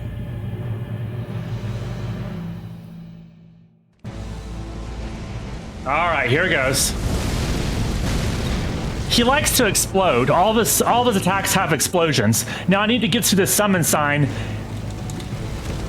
Oh, that does a lot of damage if he grabs you. Foe of my beloved people, in vengeance for the flames, my blade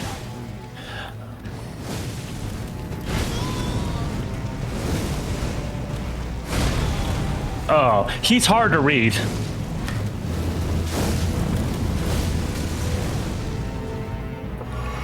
His attacks can just come out of nowhere. Okay, yeah, this incantation is pretty good, actually.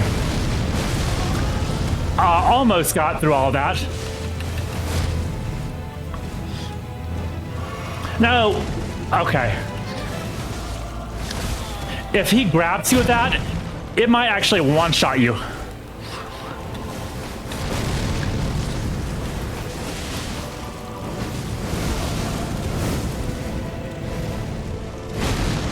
Oh, come on.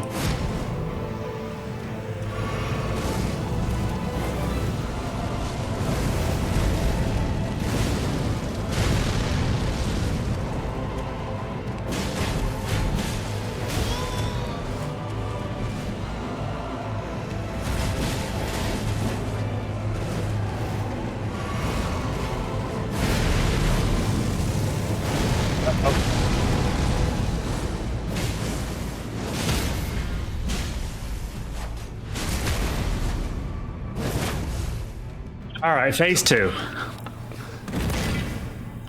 Hopefully Hornstein survives this fight. I actually don't know if that affects this, if it affects his story progression or not, if he survives or not.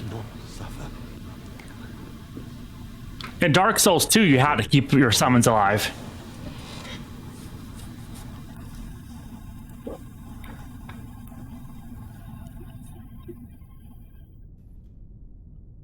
No, Mother. Forgive me.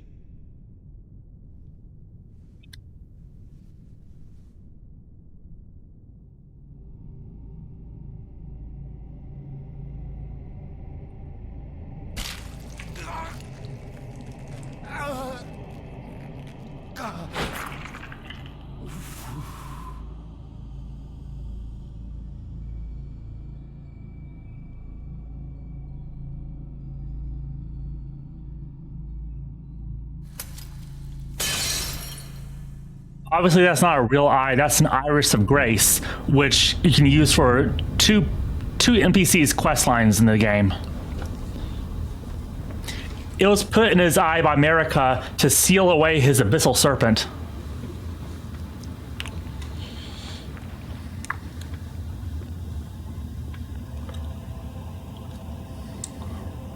Soon, tarnished.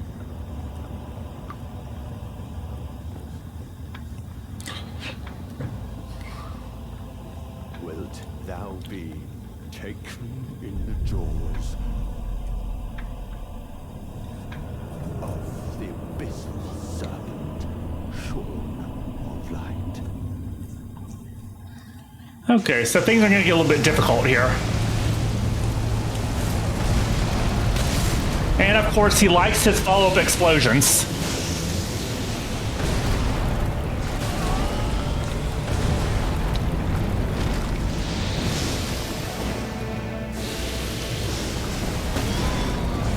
All right, all right, all right.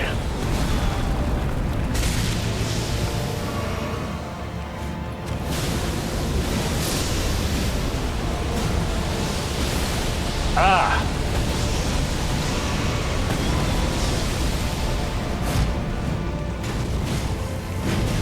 Ornstein has died. Okay, so on my own here. Oh, okay. So glad that missed me.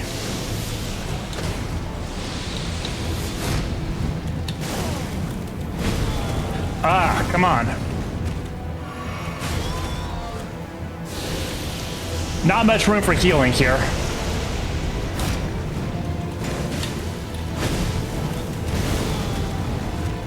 This is gonna be close, I think.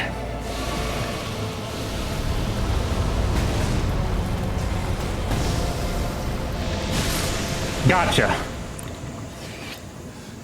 Naka, a curse upon thee. Yeah.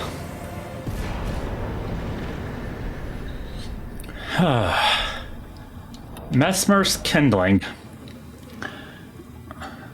The kindling that burned inside Mesmer the Impaler, a dark thing eaten away at by a wicked serpent, burns the sealing tree said to be found at the old Rao ruins. Mesmer, much like his younger sister, bore a vision of fire. Difference is, he creates fire, she gets set on fire.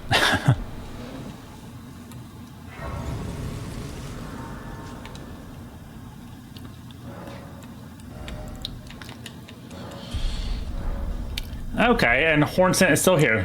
We meet again, I see, comrade in arms, upon his end. Did you see Mesmer's face? 'Twas sublime.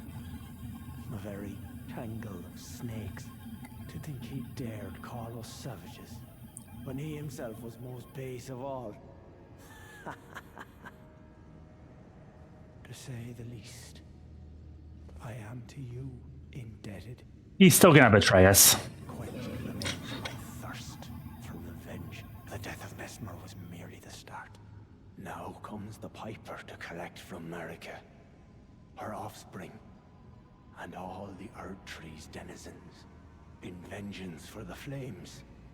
My blade I wield, if Miquella's redemption soothes the ache that throbs within, demanding blessed vengeance, and I wish not to be by him redeemed. Despite what he's saying, he's not going to betray Miquella. He's still going to side with Miquella at the end, which means he's going to be our enemy. So he has to be dealt with. But this symbol in the left corner of the screen means I can't attack anybody here. So let's see here.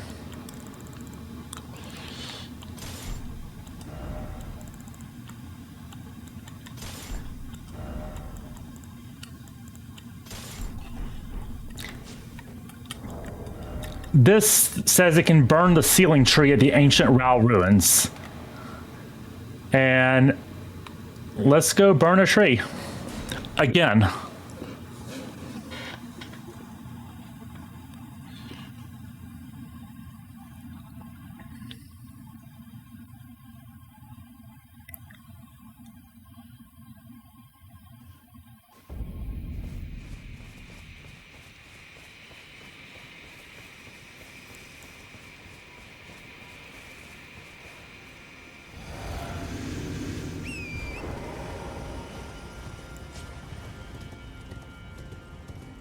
But first, Mesmer's going to make his intentions known. Not Mesmer, Hornsent. I said he was going to betray us, so... It starts now.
And this is the city of Inir Elim, which is veiled. You can see it's sort of shadowy. It's not really solid because it's being sealed by this tree. And for the second time, we're going to burn a tree down. In a previous playthrough, what I did is went to DLC as early as I could, defeated Mesmer, then came back with Mesmer's flame to try to burn the Earth Tree that way. It doesn't work.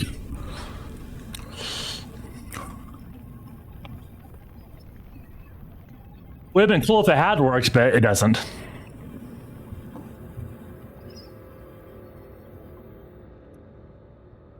And the same goes if you have the Frenzied Flame, you can't burn down this tree with that. Their fire works in very specific ways, I guess.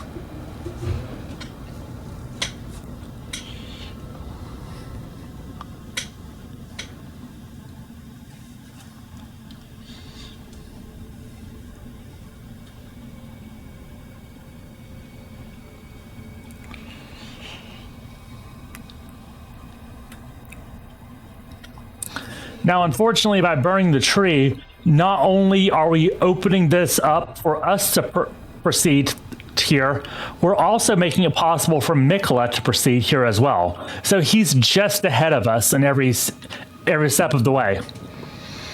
So now with the tree burnt, Mikola will have entered this town, and now we're coming right behind him.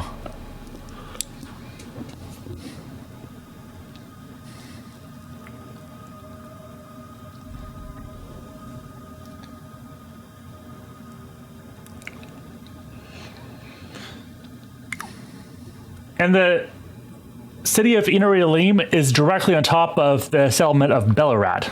In fact, you can actually get to Bellarat from Inir Elim.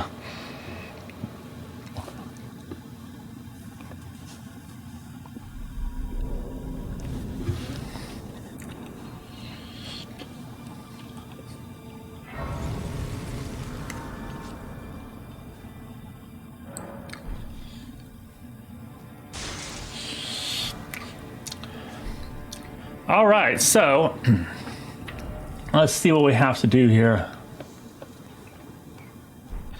So I actually made a bunch of progress really quickly this stream. I was honestly expecting Mesmer to take a lot more attempts than that.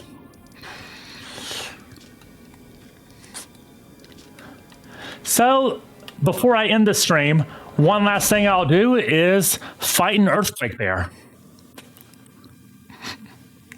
I actually wasn't planning to do that at all this playthrough, but I got done what I wanted to do with this stream early, and then some. I also managed to defeat Mesmer during the stream. So, just something cool that I wasn't even planning on doing. It's time to find an earthquake bear.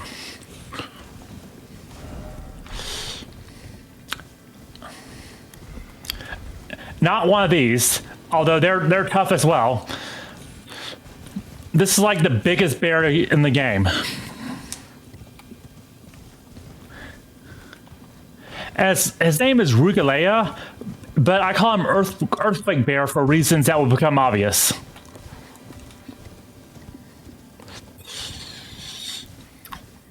If I can find him. He's around here somewhere. I like to find him without fighting every bear in the woods.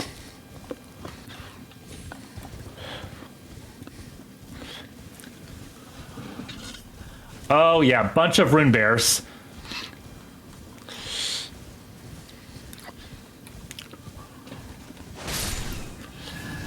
But this is going to be the biggest bear. Okay, I see us. There we go. Time for Earthquake Bear.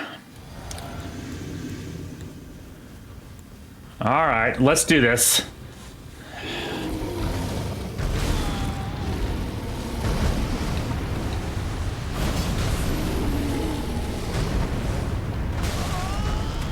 Oh no, I didn't equip the seal yet.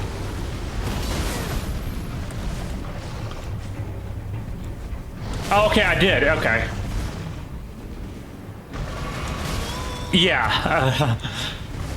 This is tough.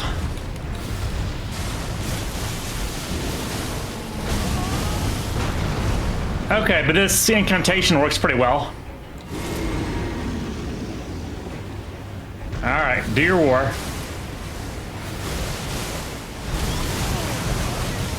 Wow.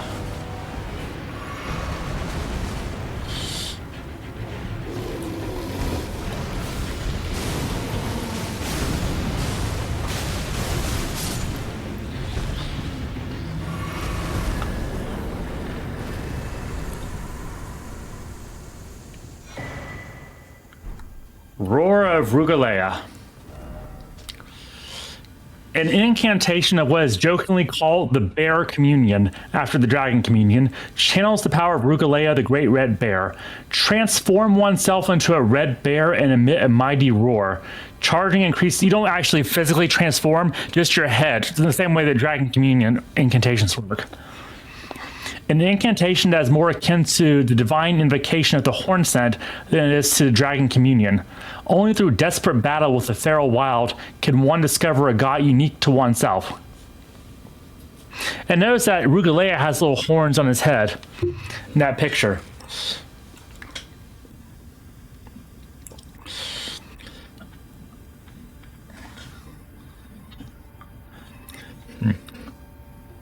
Remembrance of Mesmer. A malevolent snake writhed within Mesmer, and so his very mother plucked out his eye and put in it in its place a seal of grace. Yet having done so, her fear compelled her to secret away her child within the realm of shadow, hidden away, keeping company with the original sin and a hatred that would not be confined.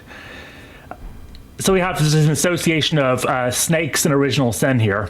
But yeah, so next stream is ideally going to be the final one.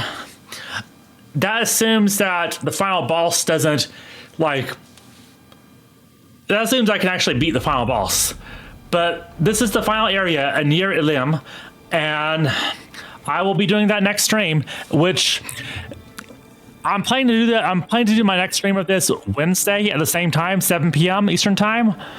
And once I finish with this game, which hopefully will be Wednesday, then I plan to make Twilight Princess the primary game from that point. I may do another game on Friday for 4th of July, like a short a short America themed game. I have one in mind that I'm exploring. But yeah,